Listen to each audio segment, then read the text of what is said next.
Just 3 days after signing a trade deal with the United States, did Vietnam really ban Chinese steel overnight? Hey everyone, welcome back. Great to have you here. If you're new, we'd love your support with a like and a subscription to the channel.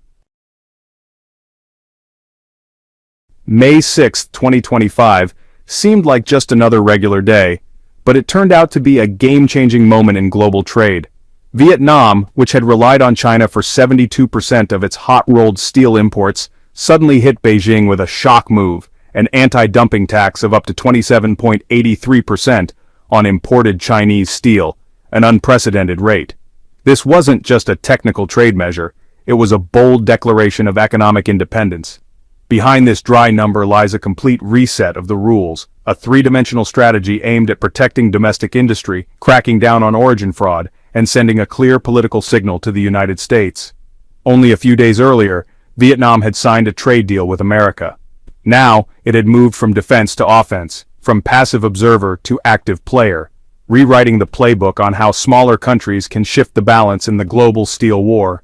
In today's episode, we'll break down the reasoning behind this stunning decision. You'll see how tariffs can flip global supply chains upside down, and why the steel fight between Vietnam and China is no longer just about trade but part of a bigger geopolitical battle. Let's dive in.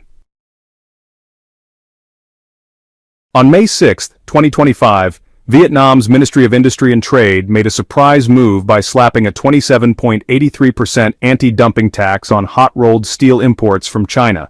But this wasn't just a way to defend trade, it also sent a strong message about protecting local industry. Giant Chinese steel companies like Baoshan Steel Group and Ma'anshan Steel Group were hit with the full 27.83% rate. Another company, Luzhou Steel Group from Guangxi, got a slightly lower rate of 19.38%, showing Vietnam's case-by-case approach. These tax rates will stay in place for 5 years, marking the start of a new, stricter era for foreign steel in Vietnam. For over 20 years, the global steel market has been a battlefield, not just in trade but in politics, negotiations, and now geopolitics. And at the center of it all is China, whose massive steel output has far exceeded domestic demand. As a result, it's been dumping cheap steel globally, selling it below actual cost. From the United States and Europe to Brazil and India, countries have pushed back with anti-dumping measures. Vietnam, which had long relied on China, has now joined that resistance. Things came to a head on July 6, 2025, when Vietnam officially announced the new anti-dumping rate of 27.83%, essentially triggering a 5-year trade war with Beijing. And this isn't just about tariffs. It's no coincidence that Vietnam had just signed a major trade deal with the United States as Washington ramped up efforts to fight origin fraud coming out of China. This move by Vietnam clearly signals that Hanoi is reshaping its economic and geopolitical role between the world's two biggest powers. According to a report from Vietnam's Ministry of Industry and Trade, between January and September 2024, Vietnam imported 8.8 million tons of hot-rolled steel, over 72% of it from China. These Chinese imports were 8 to 15% cheaper than local products, putting intense pressure on Vietnamese companies. Some had to cut production or even shut down temporarily.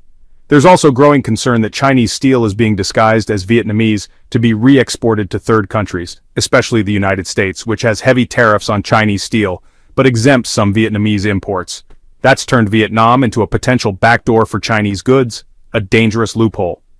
While the official explanation for the new tax was to protect local industry, experts say the move is driven by deeper factors: economic calculations, geopolitics, and complex supply chains. Let's break it down into 3 main reasons behind Vietnam's decision. First, China's steel just dominates Vietnam's market. In the first 9 months of 2024, Vietnam imported 88 million tons of hot-rolled steel. 72% of that came from China. With prices 8 to 15% below domestic levels, local businesses were, really struggling. Some even had to shut down.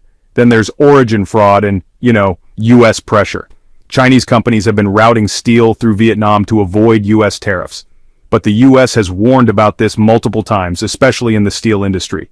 If Vietnam didn't act, the U.S. might have opened investigations or reimposed duties on Vietnamese goods, risking the recently signed trade deal and, honestly, Vietnam's reputation. And finally, political commitments and national image. On May 3, 2025, Vietnam signed a historic trade deal with President Trump. The U.S. agreed to remove tariffs on Vietnamese goods, as long as their origin is clearly verified. Just 3 days later, Vietnam raised its anti-dumping tax on Chinese steel to 27.83%. This wasn't just policy, it was a public political statement. Vietnam won't be a transit hub for cheap Chinese steel. The 27.83% figure may sound like just a tax rate, but honestly, it's far from random. It was calculated to completely wipe out China's price advantage in Vietnam. For years, Chinese steel was 8 to 15% cheaper. But with this tax, its cost jumps by 25 to 30%, making it just too expensive for infrastructure projects, galvanized iron, or steel pipes. By easing the pressure of cheap imports, Vietnamese steel producers can finally breathe, boost production, recover profits, and attract investment again. That's how Vietnam reclaims control, not with slogans, but with strategy. It's also worth noting that Vietnam didn't apply the tax blindly. Companies like Liu got a lighter 19.38% rate due to cooperation, while serial offenders like Baoshan and Manshan faced the full penalty. It's a divide-and-conquer approach and a clear message to China: if you want access, play by the rules. If China sees this as a provocation and wants to take it to the World Trade Organization, so be it. Vietnam says it has solid evidence of a fair and transparent investigation. And, importantly, this rate isn't set in stone. It will be reviewed every 2 to 3 years, leaving the door open for negotiation if China changes its behavior. But until then, the game has changed, and the scales are finally tipping in favor of Vietnam's domestic steel industry. After years of struggling, these companies finally have a chance to turn things around. This isn't just a tax, it's a strategic reset of the steel market. As prices in Vietnam dropped below production costs, local factories, despite having modern technology and billions in investment, found themselves struggling to survive. Major companies like Hoa Phat, Tisco, and Formosa Hatin, which once dominated the domestic hot-rolled steel market, began losing money. They simply couldn't compete with cheap state-subsidized Chinese steel. But now, the game has changed. With the new 27.83% anti-dumping tax, Chinese steel is no longer as cheap, and that opens the door for Vietnamese producers to expand capacity, reinvest, and ramp up production. This is especially impactful in central and southern Vietnam, where areas that used to rely heavily on imports are now turning to local suppliers. Local steel prices are expected to stabilize, without the sudden drops that used to happen when China lifted export bans. This gives small and medium-sized steel processing businesses a real shot at survival, and helps rebalance the entire market. Even everyday consumers benefit from more stable prices and fewer unpredictable swings. These taxed products also act like a filter. They force processing companies to prioritize local steel-reducing fraud and limiting the impact of volatile imports. That little M label, made in Vietnam, is becoming more than just a stamp. It's becoming real. Of course, every war has casualties. In the short term, some industries like construction, low-cost housing, and cheap steel pipe manufacturing might feel the pressure from increased costs. But in the long run, the positives will outweigh the negatives. Vietnam is finally on the right track to take control of its supply chain and cut back on foreign steel dependency. The year 2025 is, honestly, shaping up to be pretty rough for China's economy. From record-breaking floods in Sichuan, Yunnan, and Guizhou to an industrial slowdown and prolonged deflation, Beijing is really facing multiple overlapping crises. At the center of all this is steel, the backbone of China's heavy industry, which is now suffering from a global squeeze. Between 2020 and 2024, countries like the United States, the European Union, and India gradually pushed China out of their steel markets with strong trade protection policies. That basically left Southeast Asia, especially Vietnam, as one of China's last major outlets. But then, on May 6, 2025, Vietnam slammed the door with that 27.83% tariff, effectively cutting off China's last strategic export channel for steel. Chinese producers are now faced with two bad options: cut production drastically or scramble to find new markets. And, with other countries imposing similar duties, that's just getting harder and harder. Southeast Asia is fast becoming the front line of a new trade defense movement. If this trend keeps up, China could really find itself boxed in, losing market share and political leverage. So, Vietnam's anti-dumping tax isn't just about economics. It's actually a strategic first move to redraw the map of regional influence. By cracking down on Chinese steel, Vietnam is sending a clear, geopolitical message. It's shifting its strategic alignment and making its position known between the two superpowers, the United States and China, in a post-pandemic world. Global supply chains are still in flux. Trade wars may have faded from the headlines, but the competition definitely hasn't stopped. Vietnam has simply chosen its own path forward.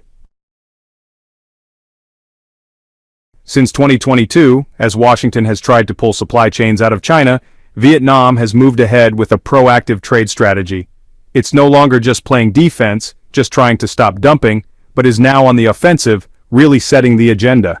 This 27.83% tariff isn't just a tax, it's the opening move in a much bigger fight, a fight to control the supply chain, a fight against trade fraud, and a repositioning of Vietnam's heavy industry. Vietnam's government is also showing a new level of control over trade, using digital tools for tracking, linking data with the US, the EU, and Japan, and building a quick response trade defense network.